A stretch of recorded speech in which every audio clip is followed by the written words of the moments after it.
Vou fazer um convite a você para fazer uma viagem ao passado dos anos 40, para conhecer Pampulha. O grande marco da região é essa lagoa, que possui 18 quilômetros de periferia e foi construído pelo então prefeito de Belo Horizonte, Otacílio Negrão de Lima, que hoje tem o nome desta avenida. A lagoa foi construída para reabastecer de água Belo Horizonte e além de evitar as inundações. Há diversas versões sobre o nome dessa região. Uns dizem que é a região de Portugal que existia carvão na região de Pampulha. E outros dizem que aí vieram os primeiros moradores de Lisboa, cujo bairro chamava Pampulha.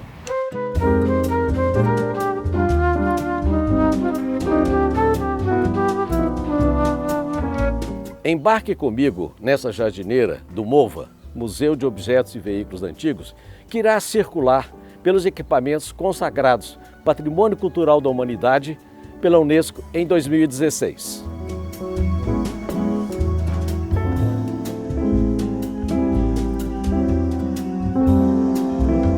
Nossa primeira parada será na casa de campo do então prefeito JK. Vamos?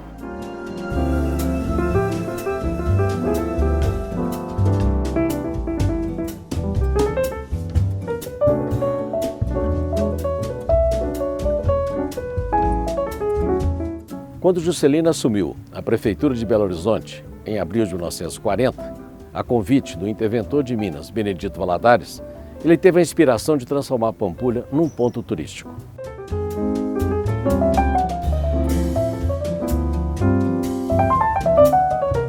Era um projeto pessoal do Juscelino Kubitschek, que via na Pampulha não um grande reservatório de água para abastecimento da cidade ou não um local para um cinturão agrícola na cidade. Ele via a Pampulha como uma possibilidade de abrir Belo Horizonte para o mundo e de criar ali novas formas de morar e novos potenciais de atração para a cidade. Fez um concurso convidando todos os arquitetos a participarem, mas o resultado desse concurso ele foi acanhado e com um vencedor com um projeto As Antigas, que parecia um pouco com o Quitandinha no Rio de Janeiro, e ele não gostou do resultado e saiu à procura então de algum arquiteto jovem que pudesse representar a vanguarda mundial. Lhe apresentaram o Oscar Niemeyer e então Oscar Niemeyer fez o que nós todos conhecemos e que nós todos maravilhamos.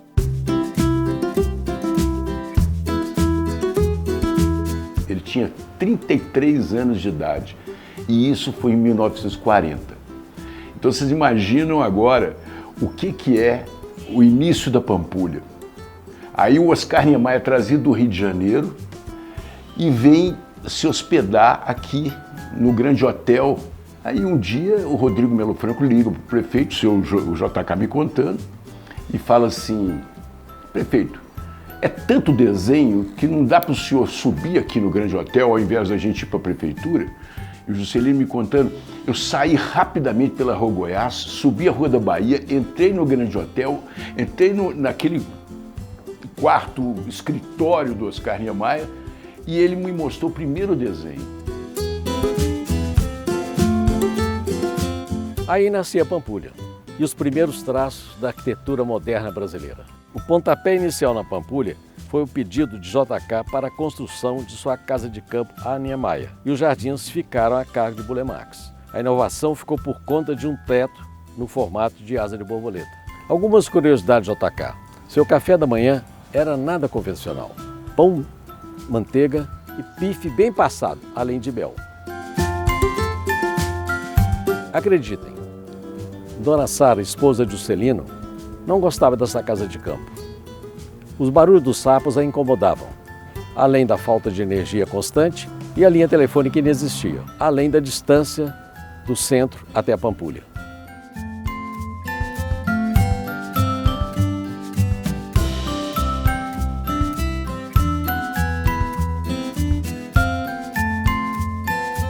A Pampulha, o Juscelino, era um visionário. E quando ele assumiu a prefeitura em 1940, nós estávamos na Segunda Guerra Mundial. em plena Segunda Guerra Mundial. E ele via na Pampulha um futuro. Ele, como prefeito de Belo Horizonte, ele, com 10 dias de prefeitura, ele começou a asfaltar a Avenida Afonso Pena. 25 dias depois que ele assumiu a prefeitura, ele inaugurava a Avenida do Contorno. Quem mais viveu aqui foi a família de Gilbert Guerra, muito próximo de Juscelino. Dona Juraci, sua esposa, hospedava Juscelino toda vez que ele vinha até aqui. Ela adorava morar por aqui.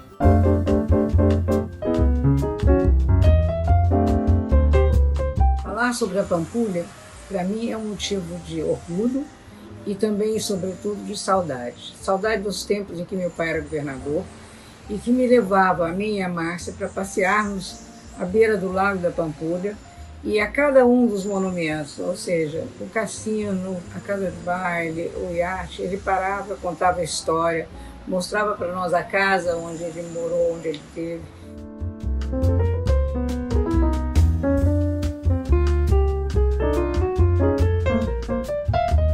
Esse ancoradouro, próximo à casa de Juscelino, era aberto ao público e servia para Juscelino ir na casa do baile e no cassino. Falando em cassino, é a nossa próxima parada.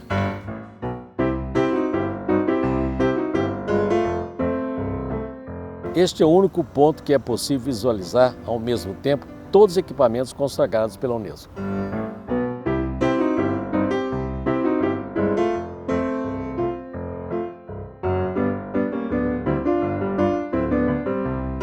O cassino era o Palácio Cristal de Belo Horizonte. Niemeyer projetou esse espaço propositalmente num terreno mais elevado, justamente para destacar o status de quem aqui frequentava. Cassino da Pampulha. E dizia assim ele, aqui eu vou desenhar uma rampa. Você me perguntou, rampa? Por que rampa? Ah, porque é muito mais elegante com escada. É uma coisa suave, inclinada, delicada. Aí ele disse que bateu no ombro do coisa e falou assim, começa amanhã. E assim começou a Pampulha, com o cassino, com uma rampa, com aquele projeto maravilhoso ocupando as penínsulas da Pampulha. Ao contrário da maioria dos cassinos, como você pode ver, Niemeyer não economizou nas vidraças, para mais uma vez a lagoa ser contemplada. Os jardins ficaram a cargo de Burle Marx, que genialmente projetou este lago com os mesmos contornos da Lagoa da Pampulha. Logo na entrada, é possível ver a estátua do nu artístico de Zamoyski, que foi muito criticada pela Igreja Católica na época.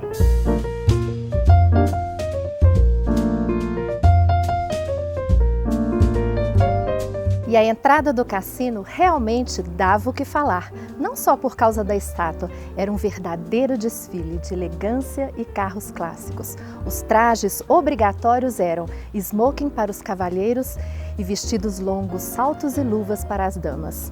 E o espaço interno do cassino era dividido em duas partes, uma para o salão de jogos e outra para o restaurante, onde há uma pista de dança e um palco, com um moderno equipamento de alternância de cores na iluminação e um sofisticado projeto acústico. O cassino conquistou projeção internacional, com seu piso de mármore e paredes de ônix importados de Portugal e da Argentina. Seus espelhos rosados vieram da Bélgica e o aço inoxidável dos Estados Unidos. Foi administrado pelo empresário Joaquim Rola, que possuía uma vasta experiência, gerenciando também os cassinos de Quitandinha, em Petrópolis, e o Cassino da Urca, no Rio de Janeiro. Shows grandiosos com artistas famosos como Luz del Fuego eram frequentes, mas, infelizmente, a festa acabou. Em 1946, o então presidente Eurico Gaspar Dutra, influenciado por sua esposa, Dona Carmela Leite Dutra, conhecida como Dona Santinha, proibiu os jogos em todo o país. E assim, o nosso querido Palácio de Cristal se transformou no Museu de Arte da Pampulha, com exposições temporárias e, por si só, ele já é uma obra de arte.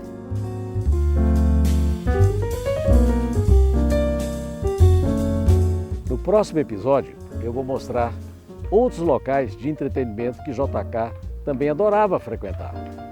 Eu aguardo você.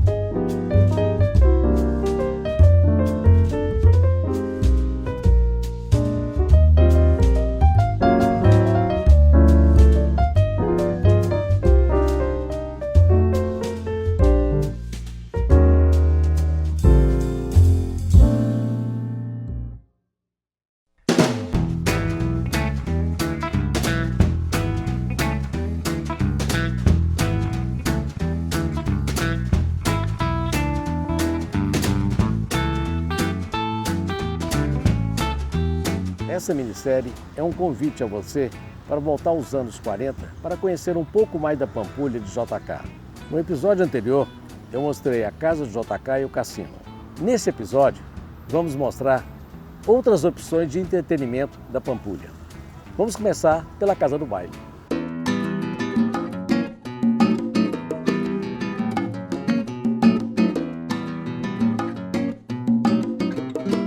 Era o local preferido de JK, por ser a melhor alternativa de diversão para o povo.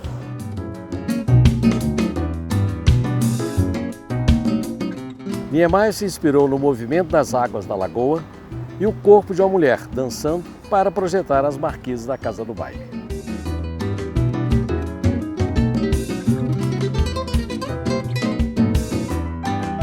Naquele local, haviam mesas que os garçons serviam os frequentadores sob o magnífico céu da Pampulha. Daqui é possível contemplar o melhor pôr do sol da região, seguindo à risca a principal proposta da casa do baile, festejar a vida.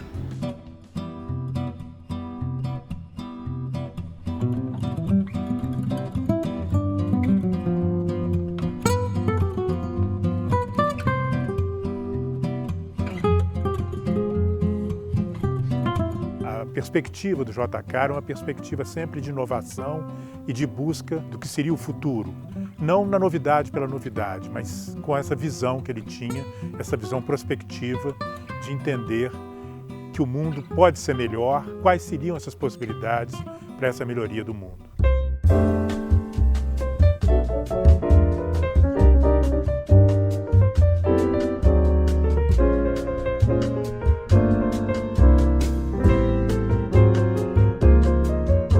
Uma curiosidade da época, Juscelino sofria muita perseguição política dos partidos contrários ao dele. Uma noite aqui na casa do baile, uma morena o convidou para dançar. Ele recusou. Aí a morena disse: "É sua esposa, dona Sara, que não deixa?" Ele disse: "Não, é a dona UDN, partido contrário do PSD, que era o dele." Mas o Juscelino era uma pessoa muito sentimental, muito emotiva. Portanto, o JK sofreu muito. Uma das homenagens nossas para o Juscelino, a gente fez aqui a imagem, um boneco dele com a minha avó. Os dois ficam aqui, é legal que o cliente chega, tem cliente que chega, dá boa noite para os dois, nunca responderam.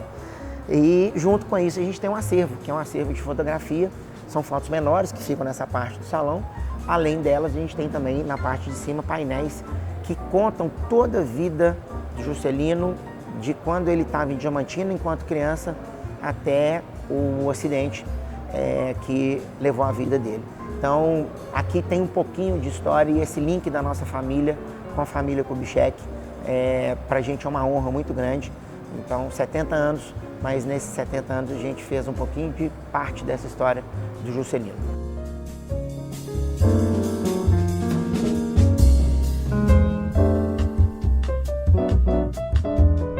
JK se preocupava muito em trazer lazer e entretenimento não só para a classe mais alta, mas para o pessoal mais pobre. Com esse intuito, não só a Casa do Baile foi criada, mas o Yacht Golf Club, que é a nossa próxima parada.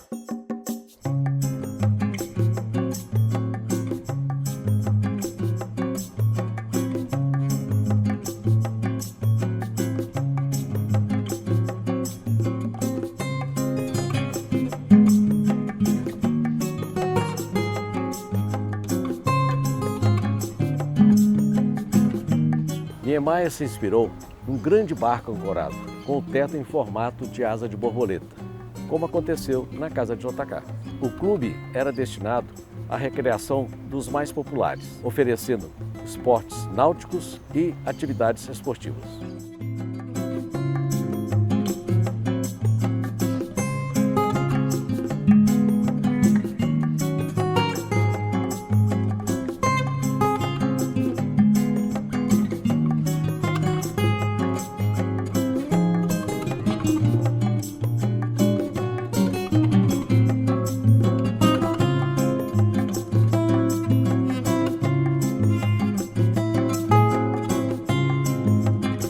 A inauguração se deu em 1943, com um baile animado por Alvarenga e Ranchinho, famosos cantores sertanejos da época.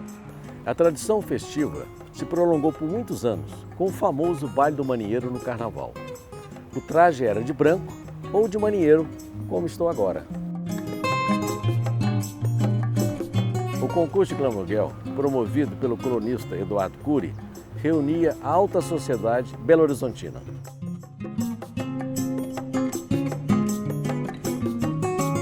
Os jardins foram de responsabilidade, mais uma vez, de Bulemax, fazendo companhia para o Alecrim de Portinari.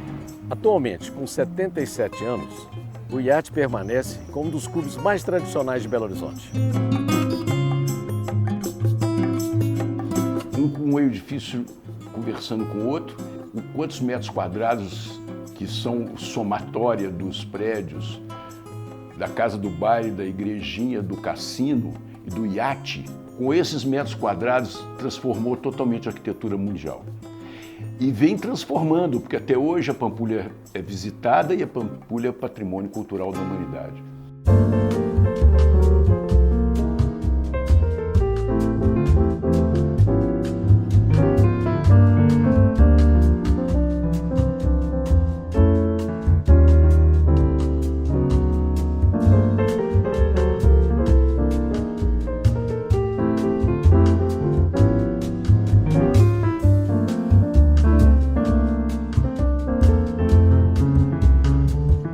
No próximo e último episódio, vou apresentar um dos principais cartões postais de Belo Horizonte, a Igreja de São Francisco.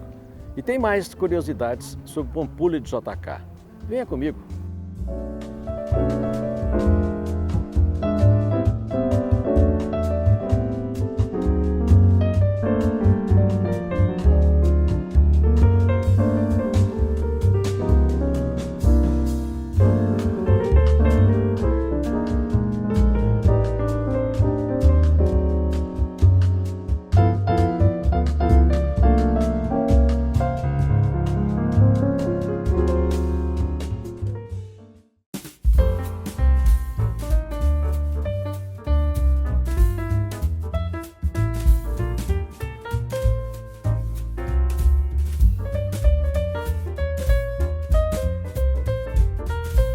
Bem-vindo ao último episódio da minissérie de Pampulha de JK. Já passei pela casa de JK, cassino, casa do baile e iate. E agora, para finalizar, estamos em frente ao principal cartão postal de Belo Horizonte, a Igrejinha da Pampulha. Dizem que a Igreja de São Francisco de Assis é uma homenagem ao pai de JK. Ele era devoto a esse santo.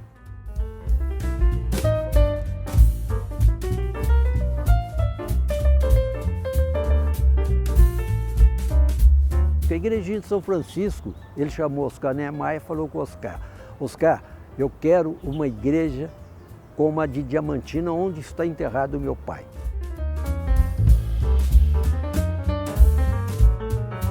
O projeto de Oscar Niemeyer foi construído em 1944 e a igreja só foi consagrada em 1959 pelo arcebispo Dom Serafim. Juscelino não se acomodou até o dia da sua consagração. As justificativas dadas por Dom Cabral, que era o arcebispo da época, foram várias. São Francisco domesticou um lobo e não um cão vira-lata.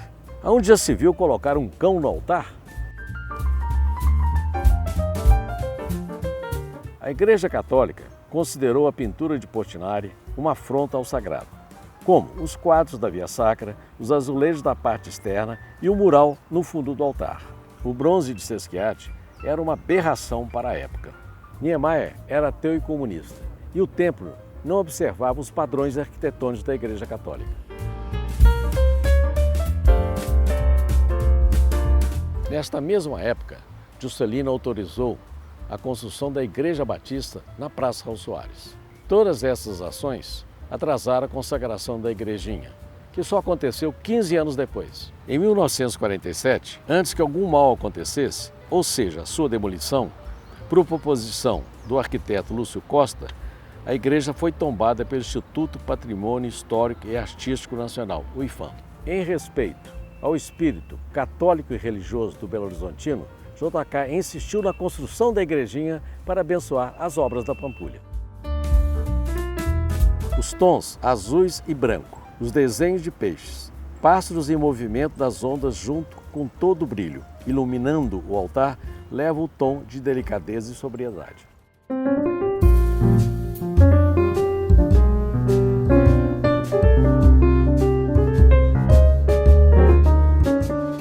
Quando a gente pensa em Belo Horizonte e pede alguém para desenhar ou dizer de um ícone que significaria, que representaria a cidade, é comum as pessoas desenharem o perfil da Igreja da Pampulha.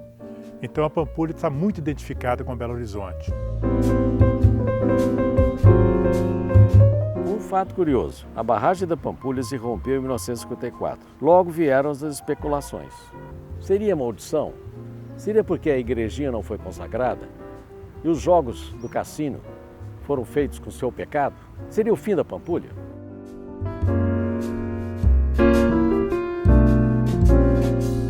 Finalmente, em 1958, depois de grande empenho de JK, a barragem foi reinaugurada.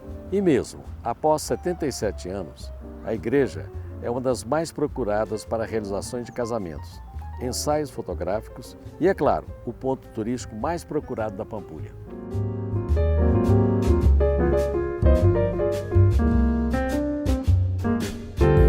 A Pampulha foi a grande paixão do JK. Ele, inclusive, viabilizou a compra de terrenos para que seus amigos e formadores de opinião também construíssem suas residências por aqui. De 1947 a 63, a região representou 47% de lançamentos imobiliários da capital. No exílio, ele sentia muita saudade. E as saudades que ele sentia, ele começava da saudade, lógico, de Diamantino, mas da Pampulha, porque ele foi um criador, um construtor, um homem que deu muito apoio às artes, aos artistas. Mas a Pampulha, para ele, então, representava o início, não de um governo, de um presidente e de um prefeito pé de valsa, prefeito furacão, como ele era chamado, que ele construía muito na época da prefeitura, mas também de um prefeito alegre, um prefeito que trouxe alegria para Belo Horizonte, para Minas depois como governador e como presidente.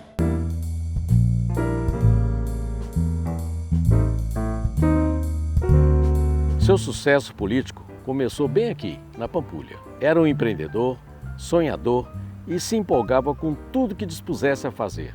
Inquieto, tudo era para ontem. Cobrava de Niemeyer rapidez na execução de seus projetos e acompanhava de perto o andamento das obras. Os projetos deveriam ser concluídos antes do término do seu mandato, para que não houvesse risco de paralisação e nem interrupção de suas ideias. Esse encontro Juscelino Kubitschek e Oscar Niemeyer resultou nessa maravilha que é a Pampulha, que todos nós amamos e que é patrimônio da humanidade. Belo Horizonte e Pampulha, de alguma forma, inspirou Brasília. Belo Horizonte é mãe de Brasília. E quem sabe, pensando aqui, a avó não é diamantina, né? Que é de onde o Juscelino veio. A gente viaja muito na arquitetura, porque a arquitetura nos conta histórias, a arquitetura gera nossos símbolos e nossa relação mais afetuosa com o lugar que a gente vive.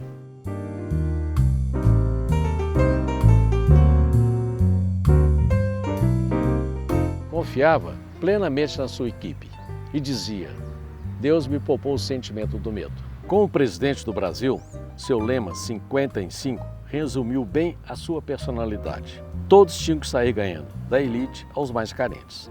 Sentia a necessidade de estar sempre ao lado do povo. Suas fotos comprovam seu carisma, pois estava sempre sorrindo e acenando. O Juscelino, ele foi um prefeito, ele foi um governador, ele foi um presidente da República, mas ele era gente como a gente. Então ele era muito simples. Às vezes que ele nos visitava, não tinha a figura de um grande político, a figura de... Tinha um homem com muita energia, com muito carisma, com muito carinho. E o prato também trouxe, né? O homem morre pela boca, e o paladar dele, que o frango com quiabo, que é o que ele gostava em Diamantina, a minha avó fazia com muito carinho para ele poder estar degustando aqui no Maria das Tranças, uma vez que estava um pouquinho longe de Diamantina.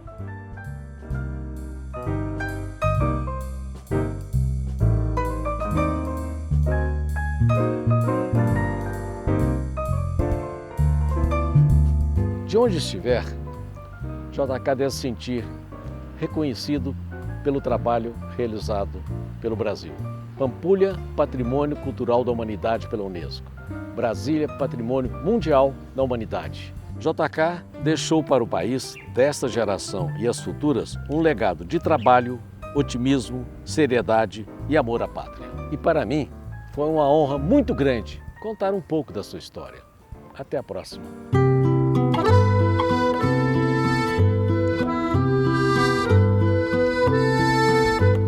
Vem, companheiro, homenagear o ilustre brasileiro. Venha dançar, venha cantar aqui nesse dia com ele.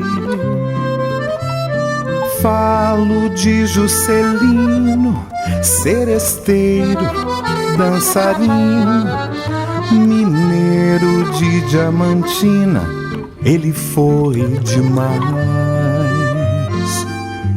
Depois de prefeito, foi governador e um grande presidente. Fundou Brasília, a capital federal. Construiu barragens, usinas, como Furnas e Três Marias. Como pode um peixe vivo viver fora d'água fria?